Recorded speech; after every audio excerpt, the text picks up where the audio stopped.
И неколку секунди подоцна, избодено 14-годишно момче и фрлено негде тамо ченто насалбовано, остаено така, веројатно да искрвари. Не знам што се случи со малиот.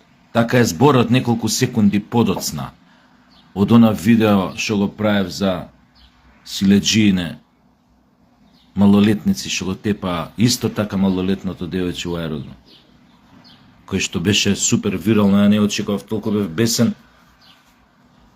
Ние, пошто и од некој лично искуство ви кажем, толку бев бесен и баш супер што таков импакт доби видеото, гледам преку 200.000 луѓе го прегледале. Одма да ви кажам, знаете сите, аз не монетизирам од овие педеранава од Facebook, имам побарано уште точно пред година дена да ми пуштат тие што се звездички за монетизирање, уште ми немаат дозволено. Anyway, не е ни битно тоа. Битно ние да се разбираме, кој геве. Него, што сега да кажам? Значи, не поминаа од тоа моje видео ни 24 часа кога се случи втор, уште потежок инцидент. 14 годишно момче избодено со нож. 14 годишно. Значи, уствари дека ни снемуе време. Ни имат снемано време. Значи, се почесто и почесто се случуваат вакви настани.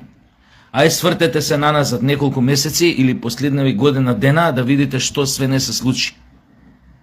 Дека сме ние се повеќе општество, стануваме на психопати, социопати и разни други патологии.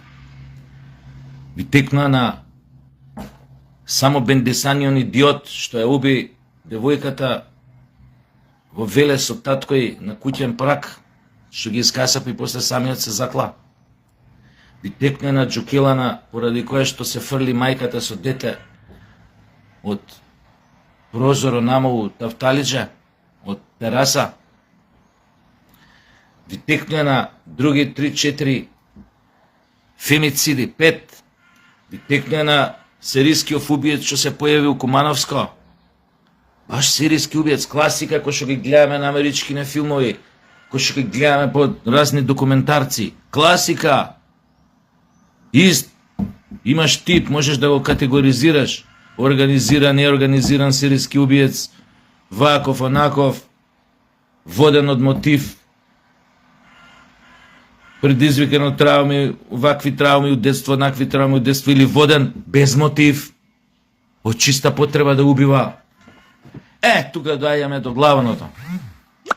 Поврзано со се ова. И со она што треба да го направиме, отидовме у курац. Ние стануваме, пак ја повторам, општество на разни патологии. Претежно на психопати и социопати. Не нужно секој психопат станува силеџија. Во физичка смисла.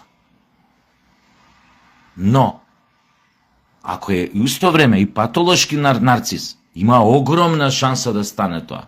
Или барем да се задржи у сферата на психолошко малтретирање. Но брзо тоа психолошко малтретирање исто така кај некој може да премине во физичко малтретирање. Но, да ги оставиме овие глупости што ги зборам за психолозите и психијатри. Пошто баш сега имав некоја дискусија пред да се вклучам со една особа. Не се, мојата поента беше, луѓето не успеале да ги поправат ниту Сократ, ниту Платон, ниту Бетовен, ниту Чековски, ниту Моцарт, ниту Мане, ниту Ван Гог, ниту Да Винчи, ниту Данте, ниту Шекспир, ниту Ниче, ниту Шопенхауер, ниту Достоевски. Никој не успел да ги поправи луѓето.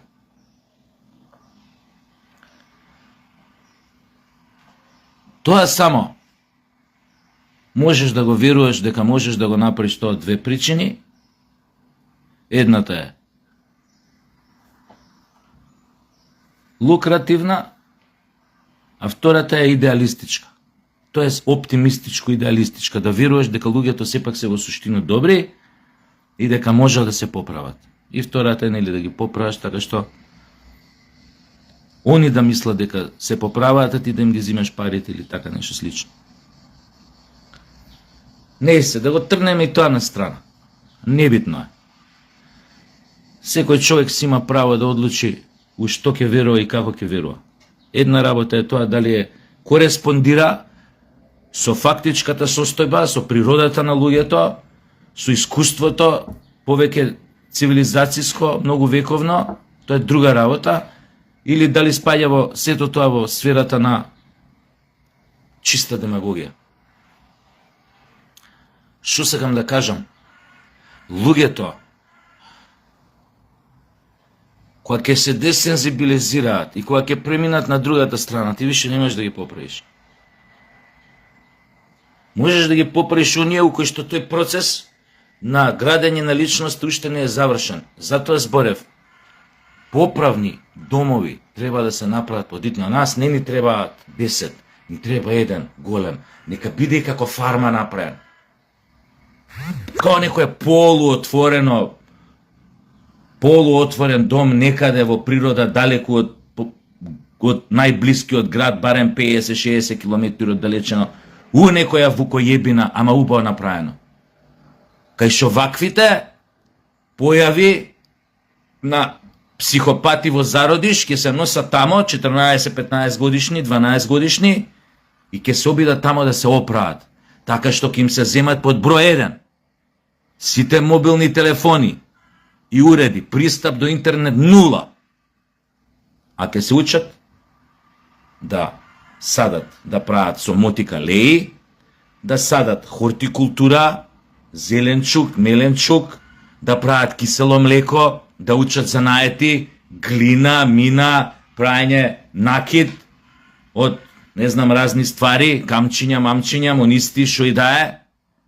Ке се учат да готват, ке се учат на сите занаети, а во меѓувреме тамо ќе учат и школо и додека се осудени да бидат у таа колонија казнено поправна, така ќе ја наречеме, да завршат средно школо,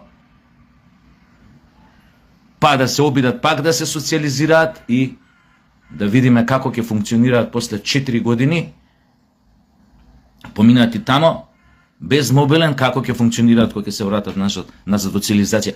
Тоа е мојот предлог. А со самото тоа ќе се отворат и други работни места.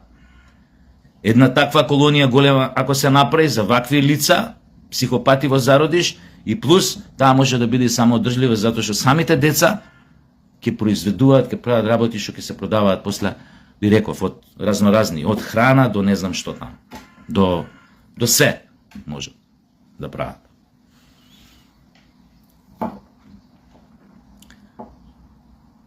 Две клучни работи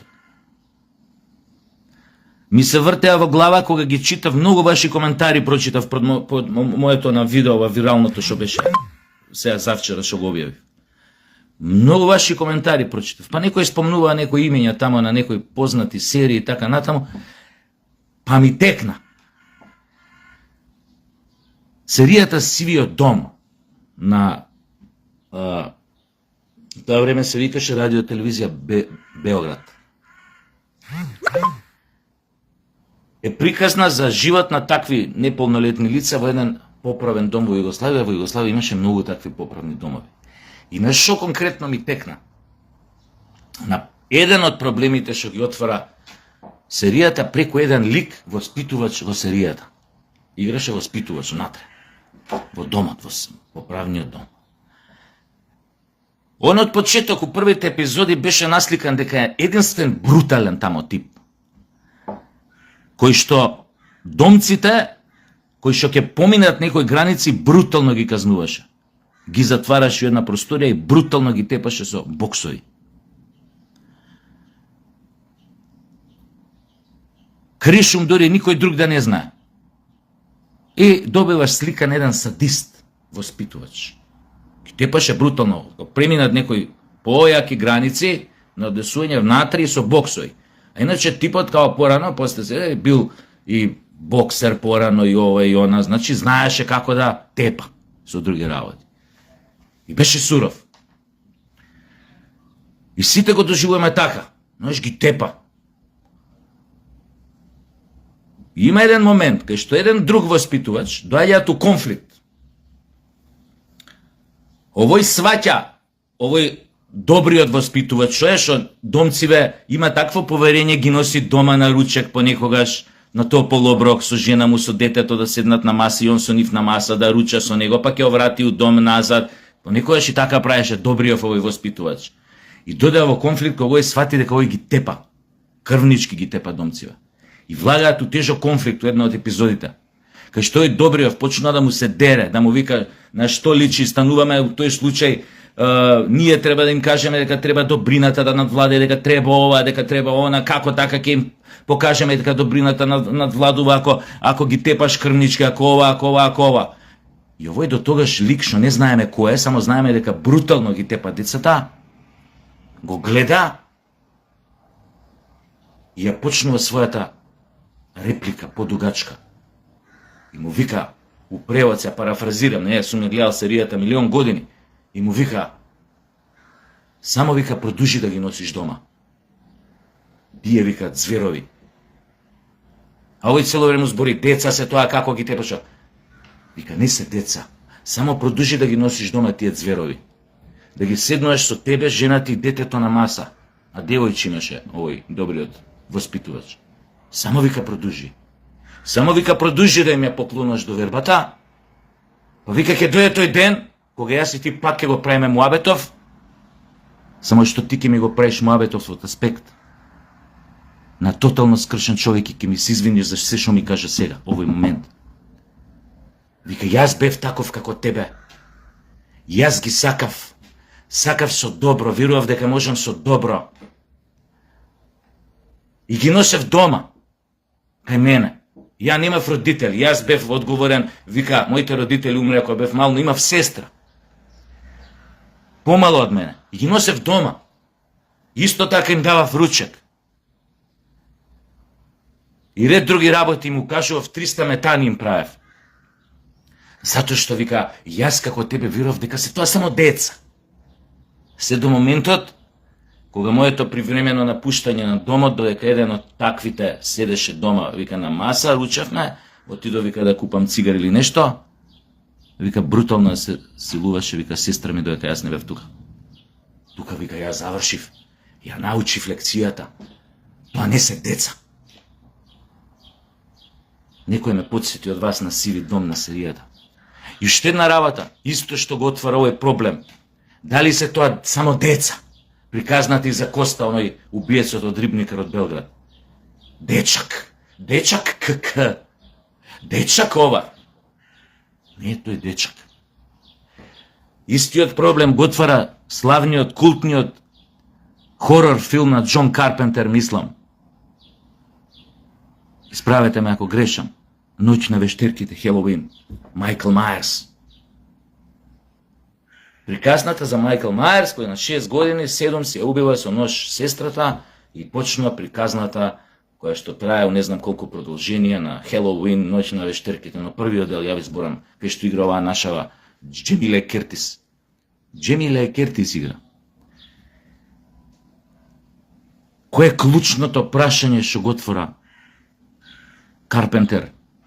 Постои ли иманентно зло? Майкл Мајерс потекна од супер фамилија, во мирно градче некаде во Америка, супер родители, образувани родители, некоја висока средна класа.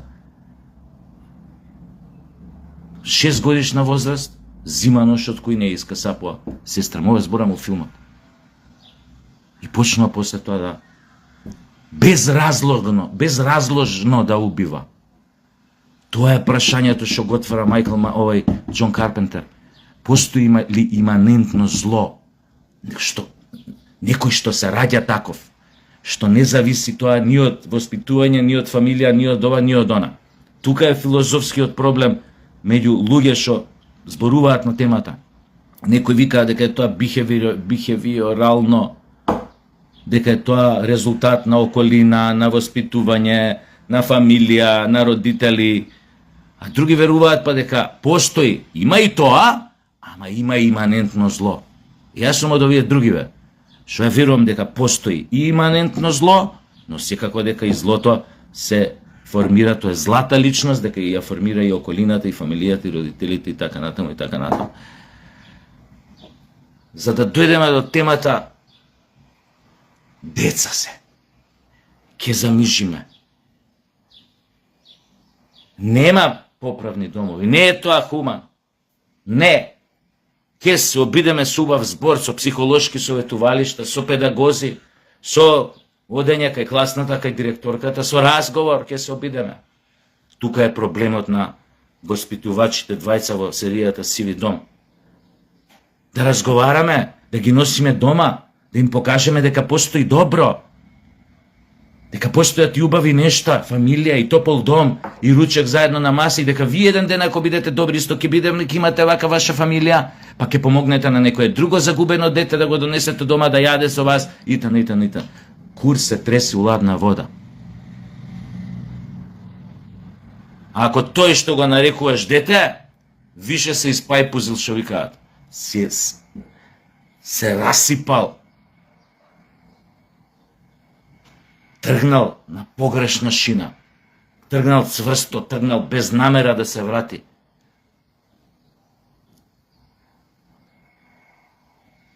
Нема поправење тука. Особено ако е од овие кај што сериозно е склон да прави зло. Понекогаш без причина, безразложно.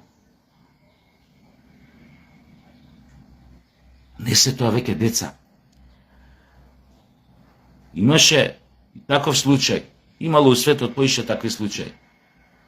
Копилјаци да врзат за стол, ова беше многу одамна. Копилјаци да врзат за стол другарче, заради X причини, и да го малтретираат на сите можни физички начини, со гасење на цигари од него.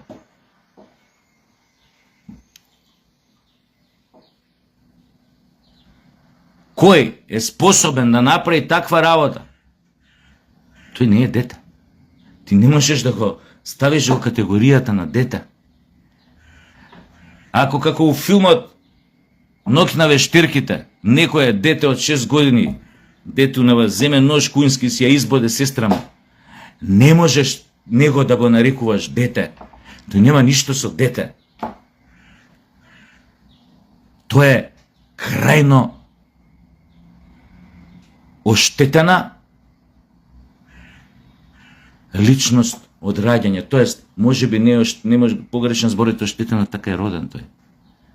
А тој веќе не е дете. Не го кажа, тој е монструм. По сите категоризации, дефиниции на цивилизација градена врз основа на јудео-христијански вредности, па и било какви други некој. Тој е убиец. Тој не е дете. Тука ги заебуваме ние нештата со погрешни интерпретации. Деца се. Чекај, има време. Кое време, бе? Какво време? Ако тој може сеир да седи на страна и да фаќа сеир, удрија појако да пука. Удрија, ви кажував да не се повторам, удрија да пука. Појако, не со шамар, не ми е доволно, со бокс. Утре ќе биде евети го јажето, можеш ти да ја држиш, а ти од позади вака да ја го затегаш јажето, да ја придавуваш малце. Ама малце посилно се ја затегне. Почна да помодре. Почна очите капилари да ја пукаат, можеш уште малце појако да стегнеш. За какво дете правиме муаве? Какво дете? Тоа не е дете. Тоа е монструм. Тука ги мешаме работите, како да ви кажам, тука влагаме у слепа уличка, у ќорсокак. Затоа ќе ни се случуваат овие работи понатаму. Мора поимовно да ги расчистиме прво работите у глава. Затоа треба консензус државата да собере психијатри, психолози, не знам кои какви луѓе што имаат искуство со, со малолетничка деликвенција, полицајци со, милион такви социолози што работат по затвори, по поправни домови, немаме. Да се седне и поимовно прво да се расчистат работите, за да се тргне во исправање на целата ситуација.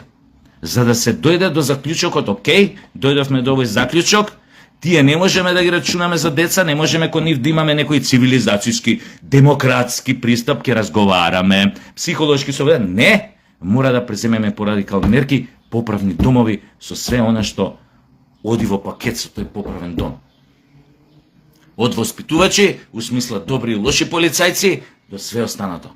Рехабилитација, да се обидеме барем дел од тие загубени души да се рехабилитираат. Да се вратат у нормала додека уште е возможно тоа.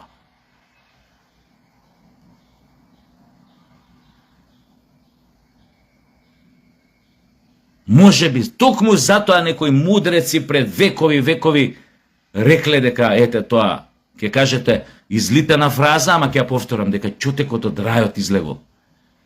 Тоа е судирот на двајцата воспитувачи во серијата Сиви дом. Едниот на најлош можен начин сватил колку погрешил, колку погрешен пристап имал кога им дал доверба на тие зверови, кои што ви верувал дека ќе ги воспита со добро, со фино однесување, ако им покаже што е дом, што е фамилија, да ги донесе дома, да ги седне со нив на маса, на ручек со сестра му и така натаму.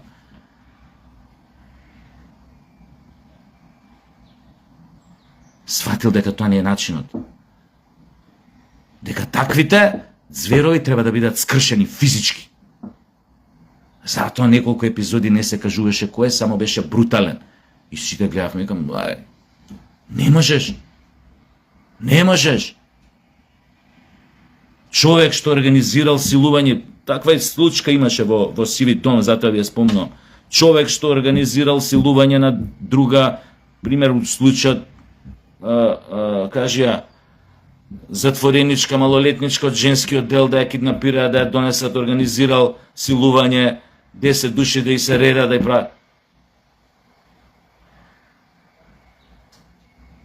Со таков домец, малолетник, што да правиш, уште да му збориш со убави зборови, да му објаснуваш дека добрината ќе го победи и ќе надвладее во светот, дека злото и криминалот не се исплатат, не. Не. Типот го внесе у просторијата и брутално го тепаше до смрт. Брутално. Нема тука чекај судија, казна, полека, па да разгледаме, па психолози пак да дојдат, па да разговарат со него. Не, мој друже, више така, не е убаво да организираш малолетничка, да киднапираш у домот од женскиот дел, па да организираш реденка, групно силување. Не е тоа убаво, треба тоа да го сватиш. Утре ќе излезеш од овде, сакаме да бидеш корисна индивидуа на ова наше општество, да види корист од тебе. Не можеш сега такво силување да... Тука некој со некој овдека во ова општество не се разбира. Ви реков, 2 дена после случката у аеродром, избодено 14 годишно дете. Утре, после 2 дена или после 10, после... Значи, 100 пати сум ви го кажал. Го кажував ово и после Рибникар која се деси. И уред други работи, кои имаше разни фемициди итн. Прашање на време, кога ќе влезе патолошки нарцис со сериозно пореметување у глава, психопат, у школо, кај нас, со автоматско оружје и кој ќе испотепа 15-20 деца. И наставници, не знам кој. Прашање на време, верувајте ми. Оти ние не ги учиме лекциите од се она што ни се случува како трагедија од овој тип, предизвикано од разни психопати. Не ги учиме лекциите. Од у Македонија барем оружје легално има колку сакате. Колку сакате. Знаете дека у Македонија малолетници има делови у држава, нели? Ја барем знам. Кај што исто како Косто од Рибникар, нивните во нивното село или родители ги носат на гаѓање по планини на негде некое планинско село. Тамо знаете, а? Уште 12 години знаат да пукаат со калашников, бе. Ама ајде да се кладам со вас. Дека има такви. Ама сакате да се кладиме? А? Немојте да се кладиме. Тоа дете, утре, некој ќе му згазне на жулј, или не мора да му згазне, од некои други причини, вакви или онакви, ќе го земе тој калашников и ќе влезе у школата кај што учи. Или у некој друга школа кај што не учи. Зависи од предиспозициите и филмот што ме у глава.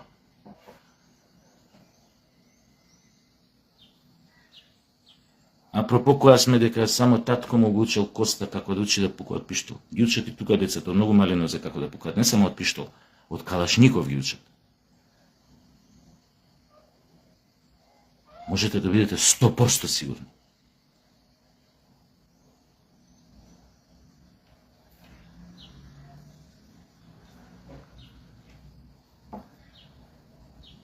Не знам, моја да кажам,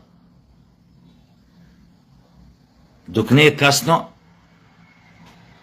да се смени тоа кривичниот, како се вика, законник. Ја не сум тоа експерт за тие работи, понекогаш и дркам поимове што викаат, али мислам дека така се вика кривичен законник, обавезно да го сменат делот, кај што во случај на толку и толку години, не знам, се ослободува лицето од гонење кривично, ако има не знам колку е кај нас, 12-14 години, не. Апропо пак Сиви дом и приказната за Майкл Мајерс, Ноќ на вештерките, не. У зависност какво зло ќе направи.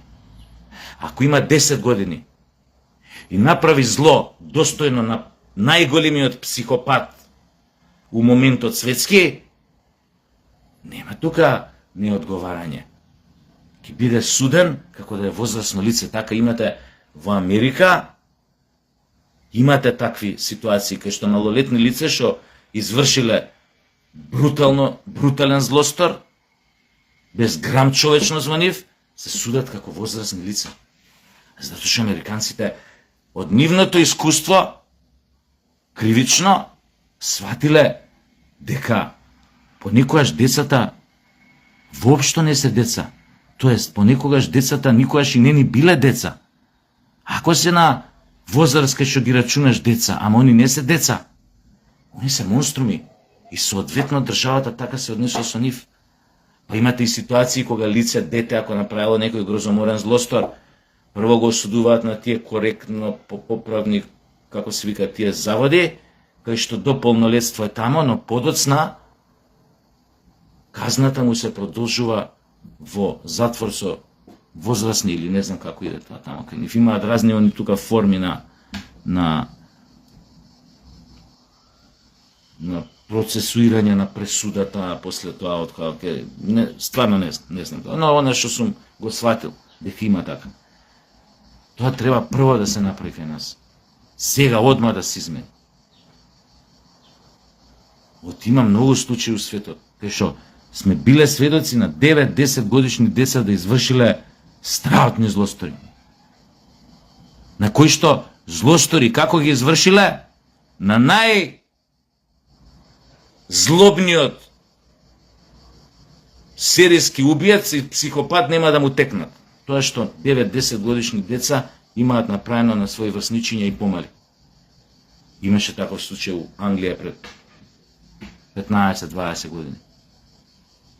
Кај што 9 и 11 годишно дете од молот, мајкава додека влага да купува месо, малиот ја чека пред месара во молов или шо и да купувала, го киднапираат малиот, за руче го фаќат и се гледат на камерите. За руче вака го фаќат кога му се братчиња и го изнесуваат надвор и го носат на километар од тој молот, на една близина на една пруга и да не ви опишам све што му правеле таму. Тоа ни најголемиот серијски убиец, психопат нема да му текне. До тамо да отиде. Во дехуманизација, во мачење на едно човечко суштество, у случај дете.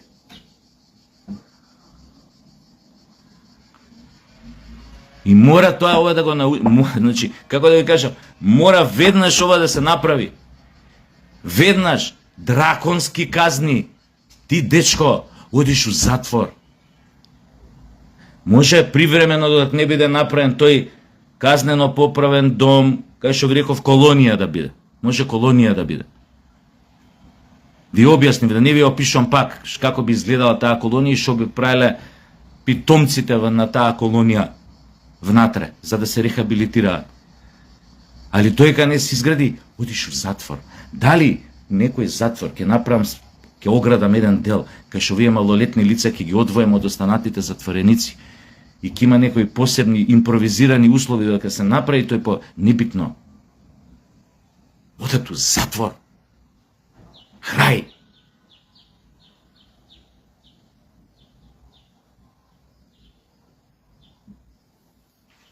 Месец дена, за помали нормално вакви дела, како во аеродром, месец дена, затвор да видиш шо. Па тамо некој да го лупа со шамари, некој така изгорен од животот, од работата воспитувач. Па никој да не знае кога ќе јаде шамари, а да пука јако, дали ова, дали она, месец. А за овие пострашниве, не да Боже да се десат.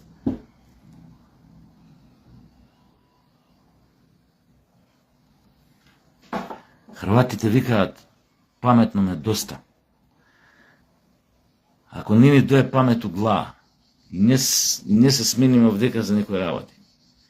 Ви реков, еден ден ќе се разбудиме со многу пострашни вести, па после ќе биде куку леле. Ама ќе тоа ше касно.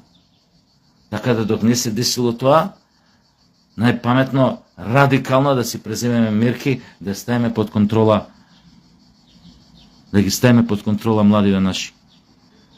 Оти они, на се она што се испуштени од раце од дома и што немаат пример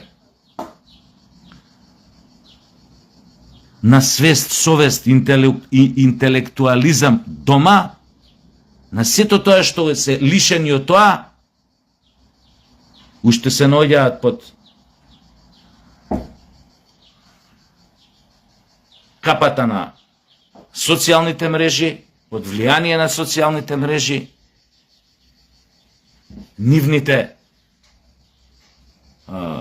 визии, виуги, тоа е све испреплетено у една каша попара внатре. Затоа они не знаат кај терат. И на сето тоа, кога ќе надополните на сите тие хендикепи, кои што кои остаите главниот хендикеп, дека немаат образование, дека се тотално неначитани, дека ништо не ги интересира, дека немаат амбиција, дека све у животот што учат и лепте ако нешто мора у школа да заврши, да напише домашна, да или писмена, ја напише на она како се вика на вештачка интелигенција, тој чет GPT или кој да е, ќе му го напише составот и само ќе го препише. Роботизирани джукери или бройлери. И очекувате од една таква личност што нема еден пример у животот, што го тера да размислува дубоко, кој што една книга нема прочитано, еден квалитетен бенд нема изслушано, без разлика кој жанр на музика, што има текстови што те терат на размислување, што има музика што те тера на размислување. Да не зборам дека нема чуено ништо од Шопен, ништо од Бетовен, ништо од Моцарт, немаат една, барем ни дел од опера немаат слушано, не па текстот да го знаат за шо пее операта и така натаму и така натаму. Либретото и да не зборам за театар, да не зборам, пошто Шекспир има никош не да го отворат, а не па да го прочитаат. И вие сакате од една таква младина дубокумно да размишли и да ги промислува работите и последиците што би можеле да произлезат. Не бе, нивниот главен учител е TikTok. Chat GPT, TikTok поточно. И он мисли дека е фраер. Кога се сними денес, правејќи некоја најбизарна работа на свет, и ако со тоа успее да добие не знам колку лајка и стане популарен барем еден ден. И тој кој ќе се опседне од тоа, вие не можете ништо да очекувате од него, освен поголема и поголема и поголема глупост. Додека тоа не заврши, може би понекогаш и трагично.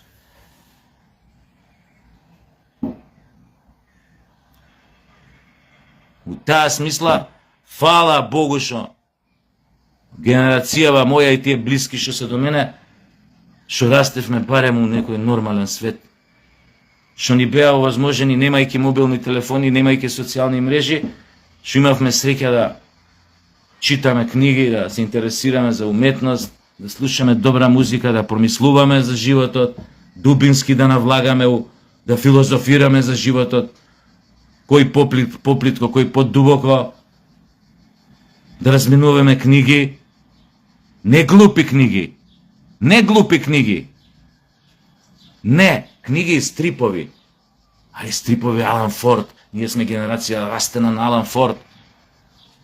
Никој не знае тука од младиве да го праша шо е Алан Форд.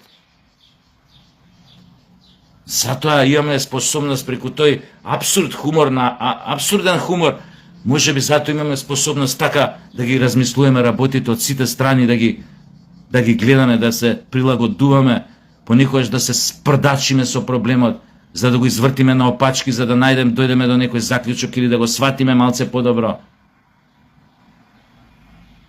Не воспитувале сите тие работи, и автори, и стрипови, и сето тоа. И било смислено тоа, одредени нели од нив, да не изградат као личности. Такво било општеството. Немало социјални медиуми, немало мобилни телефони. И сме имале избор. Книги сме разменувале. Тоа ви кажав. И тоа не е те сакам љубов моја. Пролет иде, јас ќе те бахнам. Црвените памучни гатички. Тоа се насловите на книгите денес со книжарика нашо, можеш да ги купиш, бе. Такви ги гледам, читаат. И тие ретки копилјаци што читаат, па и повозрастни читаат книги со вакви наслови. Ти треба да си ретардиран да го читаш тоа. Само насловот кој ќе го видиш треба да сватиш дека е тоа четиво за ретардирани. И ти техно е дека ти си станал са бајле, си отишол кај другарчево другава зграда, пошо не знам купил, појма неам, еке хомо од ничего купил, ете го човекот, и го прочитал, и сега ти да не го купеш, пошто немаш пари у тебе да идеш да купиш, ти му викаш која ќе ја дочиташ, ај ќе ја дочитам сега вечерва и са бајле утре дојде ќе ти ја дам ти да ја прочиташ. Fucking unbelievable. Идеш да вземеш еке хомо од нича. Идеш да земеш да читаш дневникот на заводникот, ама не од некоја будала, патетична, романтичарско, ретардирана. Дневникот на заводникот од Кierkegaard. Тоа е философија. Тоа не е моите памучни црвени гакички.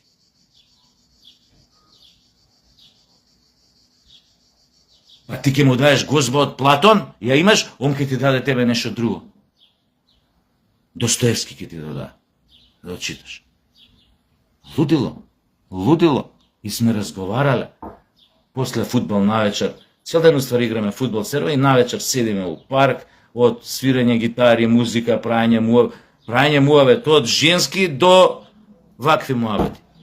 Еј, книгата, и шовика тамо, за ово и за ова, за... Јеботе Бог, јеботе Бог. Мислам дека доволно кажав. Ајде се гледаме.